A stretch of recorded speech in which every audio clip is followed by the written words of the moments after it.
Bismillahirrahmanirrahim. Hada faslun ngibarati fasal asbabus sujudis sahwi utawi pira-pira sebabe sujud sahwi iku arbangatun ana papat. Dirupane papat al awwalu utai kang awal iku tarku ba'din tinggal sunah abngat siji min abngadis sholati saking pira-pira sunah abngadis sholat. Au ba'dil ba'di utawa tinggal setengahe sunat abngat. Atsani utawi kang kaping pindho iku fi'lu mang lakoni barang. Silaima yubtilu kang batalake apa ngamduhu jarak ing ma. Wala yubtilu lan ora batalake apa sawuhu lali ing ma. Kapan?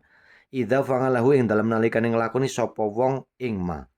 Oleh nglakoni nasyan halilali. Atsalitsu utawi kang kaping telu iku naklu ruknin mindah rukun. Sifate ruknin kauliyin kang bangsa pengucap mindah ila ghairi mahalihi maring liyane panggonane ruknin. Ar-rabi ngutai kang kaping papat iku nguruknin nibakake rukun sifate ruknin fi'liyin kang bangsa penggawe. Mangah timali ziyadati sartone memper tambah. Wallahu alam bisawab.